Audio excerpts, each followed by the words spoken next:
अगली मौत किसकी। संजीव अपने दोस्तों राघव और प्रतीक के साथ बियर बार में बैठकर बियर पी रहा था। संजीव आज बहुत खुश लग रहा था। अरे यार, आज की पार्टी में तो मजा आ गया।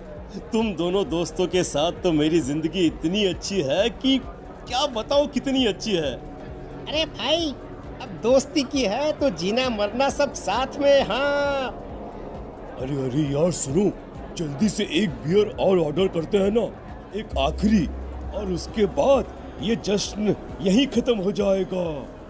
अरे हाँ, क्यों नहीं। वेटर, जल्दी से 2 बियर की बोतल लेकर आओ। आज मेरे दोस्तों को जश्न मनाना है, क्यों? इतने में वहां पर एक बहुत सुंदर लड़की छोटे छोटे कपड़े पहनकर हाथ में बियर की बोतल लेकर उसके पास आती है।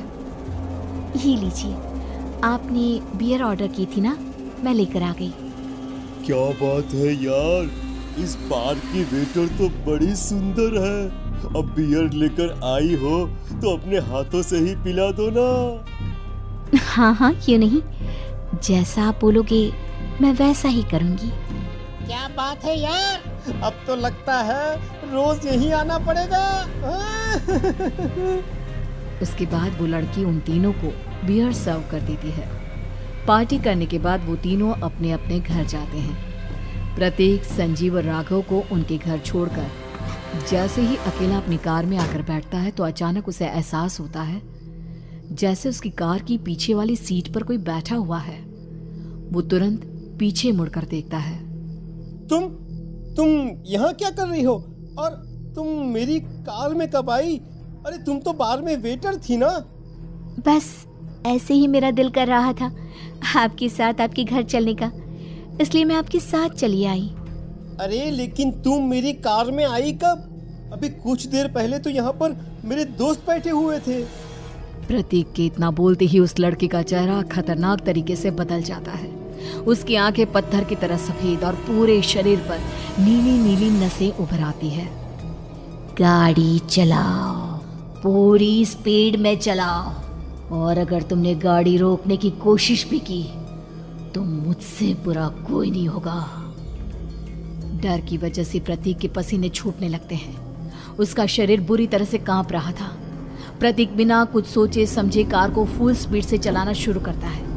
चलते चलते वो शहर से दूर एक पहाड़ी पर पहुंच जाता है और सामने अब सिर्फ पहाड़ी का किनारा दिख रहा है, जिसे देख प्रतीक घबराकर अचानक से कार को ब्रेक लगाता है। देखो, मुझे छोड़ दो मुझे। अगर मैंने गाड़ी जरा सी भी आगे बढ़ाई तो हम दोनों नीचे गिरकर मर जाएंगे। ये तो तुम्हें पहले सोचना चाहिए था ना। अब कुछ नहीं हो सकता।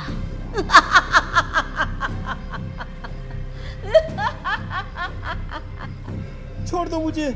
नहीं, प्लीज मुझे छोड़ दो। प्लीज मुझे जाने दो। छोड़ दो मुझे। गाड़ी आगे बढ़ाओ। और तभी अचानक से बिना प्रतीक के स्टार्ट किए उनकी कार आगे बढ़ती है और गहरी खाई में गिर जाती है। उसके चीखने की आवाजें चारों तरफ सुनाई देती है।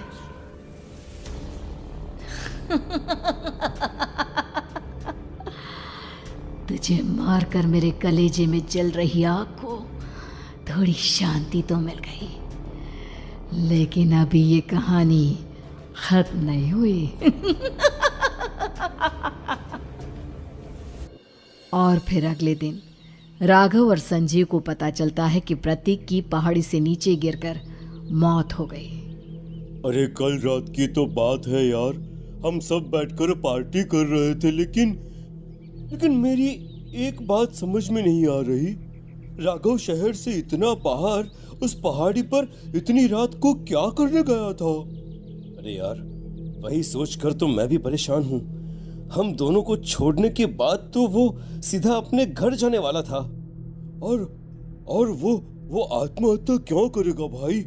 कल रात तक वो कितना खुश था, हमारे साथ सेलिब्रेट कर रहा था। हाँ, लेकिन पुलिस ने तो यही कहा है कि प्रतीक ने अपनी कार को जानबूझकर पहाड़ी से नीचे गिरा दिया और आत्महत्या कर ली। अरे यार संजीव, मेरी तो कुछ भी समझ में नहीं आ रहा है। चल ठीक है, अब मैं अपने घर जाता हूँ। Okay, bye. राघव अपने घर में अकेला था। दोपहर का वक्त था। तभी दरवाजे की घंटी बजी। कौन है? अरे 1 मिनट रुको, अभी आता हूँ। राघव ने जैसे ही दरवाजा खोला उसने देखा कि सामने एक बहुत खूबसूरत लड़की खड़ी हुई है। कौन है आप और यहाँ किससे मिलने आई हैं? देखिए ना, बाहर बारिश शुरू हो गई थी, मेरी गाड़ी खराब हो गई है। आपका घर नजर आया तो सोचा कुछ हेल्प ले लेती हूँ। क्यों नहीं, आइए ना, आइए आइए।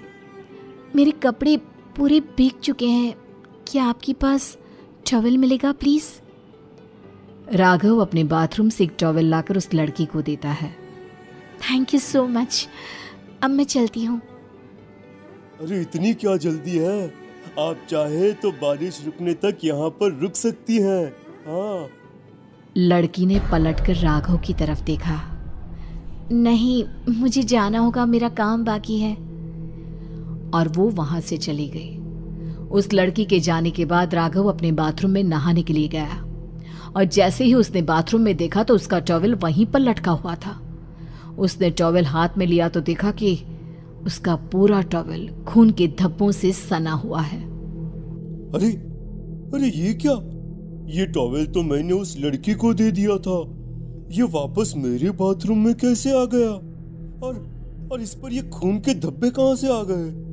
राघव ने आईने में देखा तो उसकी गर्दन पर एक बड़ा सा चाकू का कट लगा हुआ था जिससे खून बह रहा था, जिसे देख राघव के होश उड़ गए। हाँ, अरे ये क्या? मेरी गर्दन इतनी ज्यादा कटी हुई है और मुझे दर्द भी नहीं हो रहा है। ये क्या हो रहा है मेरे साथ?